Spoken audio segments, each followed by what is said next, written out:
Sounds crazy, but that sword is gonna show me the way home.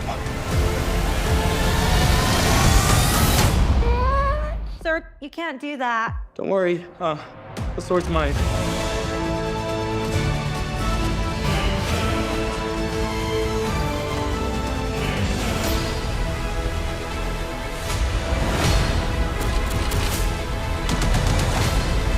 Take the sword, you protect them.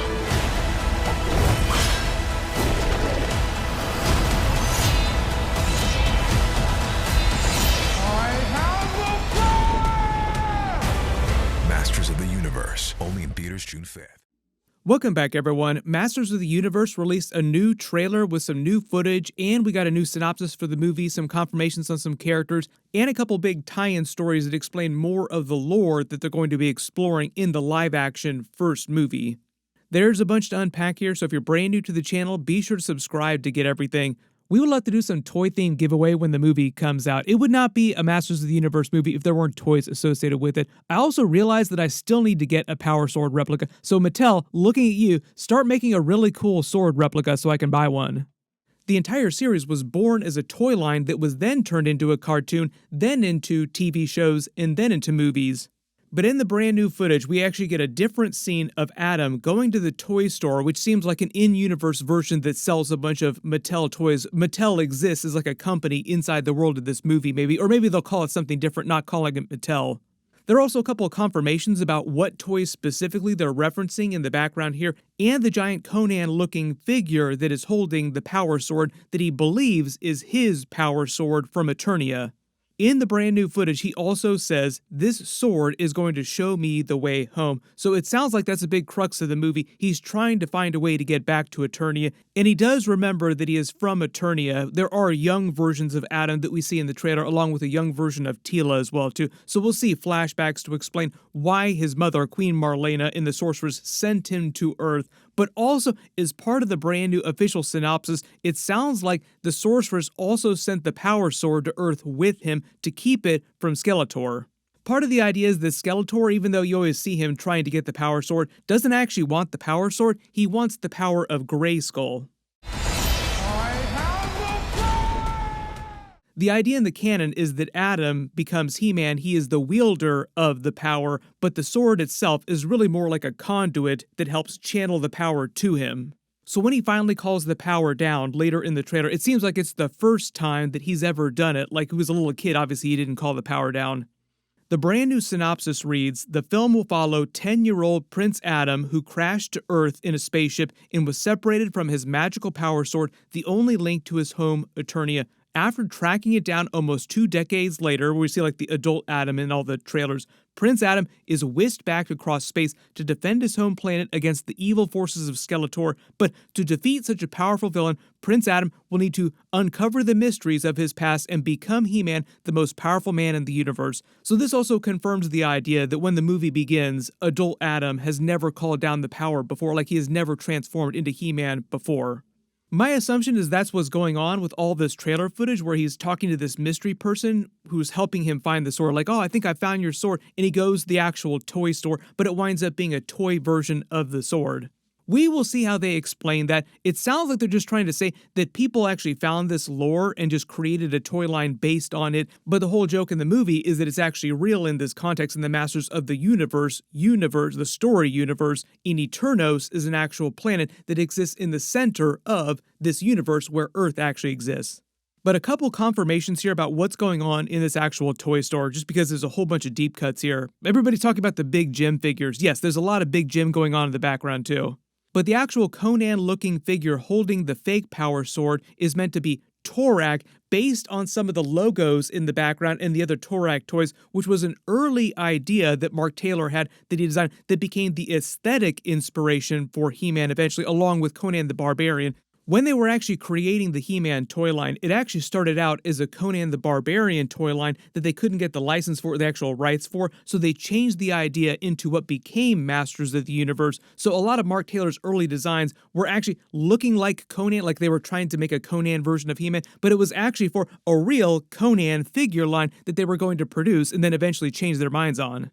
Mark Taylor then turned a lot of those early Conan-looking designs that looked too much like Conan for copyright reasons into the different Vicor character, which is actually canonical. Kevin Smith also used this character during his Masters of the Universe series more recently too. The actual story for his character is that he was the next wielder, the protector of the power after King Grayskull. King Grayskull is the first wielder of the power. Vicor! Kuda! Meet Tila! Tila, these are my friends! Well met, Tila. Shortly after King Grayskull's death, Vicor was a great warrior from the north who was chosen by the goddess to help protect the Sword of Hay while all of Eternia waited for the true heir to be born. Already a master of the battle axe, Vicor's legend soon spread across Eternia as he quested to vanquish evil, battling the remaining renegade Snakemen and defending the Valley of Gnarl from the fighting foemen. So part of the idea is that the Vicor character wasn't created till after He-Man was created, so when they retconned him into the actual canon, they just said that he was guarding the power until Adam came along. Adam was the true heir. When it actually comes to really deep-cut characters like this, I'm expecting we'll see Easter eggs like we see in the toy store here for characters like that, and also maybe in some of the statues when we go back to Eternia around Castle Grayskull. There will probably be a lot of these bigger characters they'll save for future movies to do bigger flashbacks for.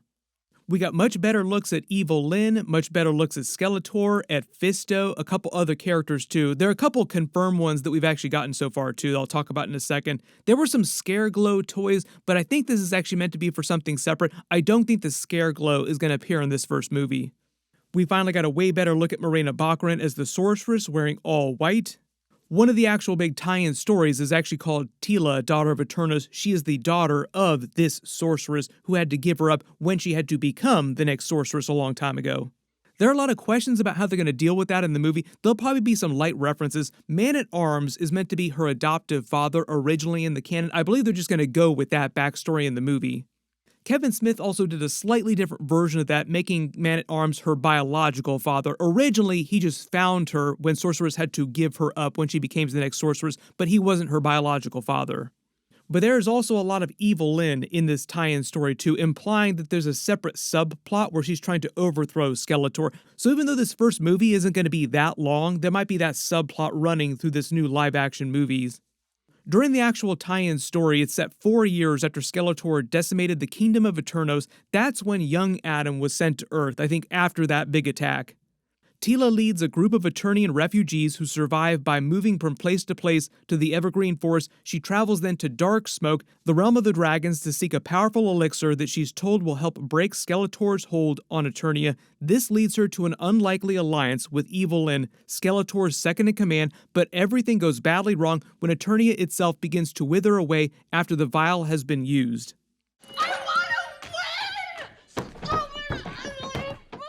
So this basically confirms the existence of Dark Smoke in the actual movie. Granomir might not appear, they might reference him in some way. Very big cosmic dragon showing up in the background, we will see about that. This just feels like one of those things they can leave for a future movie. But the much bigger thing going on here is Evil Lyn plotting to overthrow Skeletor, which feels like it might be going on in the background of this first movie. Kevin Smith's Masters of the Universe series kind of got into this idea. She basically explained the only reason why she had been working with Skeletor all this time, why Evil Lyn had been working with Skeletor, was because she feared him and seemed like he might become the most powerful person, and she thought that he would beat Heatman. So the bigger reveal is that Evil Lyn was really only serving Skeletor because she was afraid of being on the opposite, the losing side, if Skeletor would then kill all the losers.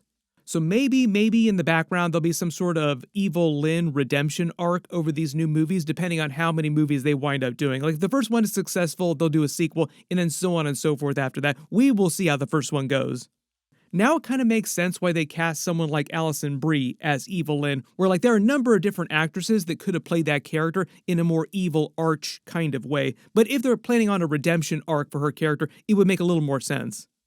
These are all the characters that have been listed for the movie so far. I don't know if some of these are confirmed because some of them don't have actors attached to them, so some people might have seen them on set, just don't know who the actor is actually playing them. But there's Ram Man, Many Faces, Stratos, Mossman, Fisto, we actually have a look at Fisto here, Mechanic, we know for sure he's in the movie, King Randor and Queen Marlena, of course, Roboto, Skeletor, Evil Lyn, Beastman, Trapjaw, Merman, Triclops, Goatman, Spycore, and then there are a couple of human characters too to fill out Adam's story while he's on Earth in present day. The entire reason why Earth exists in the movie is, I think, both a reference to the original 1980s live-action Dolph Lundgren movie. He will probably have some kind of secret cameo in the movie. He's been joking about that too. But originally, his mother, Queen Marlena, is an astronaut from Earth who just crash-landed on Eternia, married King Randor, then had Adam and his sister. There's also no mention of She-Ra or Hordak in this first movie too. I'm assuming that'll either be like a post-credit scene, some sort of teaser. I don't think that they have any rights issues when it comes to doing She-Ra in live action. All the different legal problems, rights issues with doing She-Ra are just in animation because of the way that Mattel and Filmation worked it out when they originally created that character for that toy line back in the day.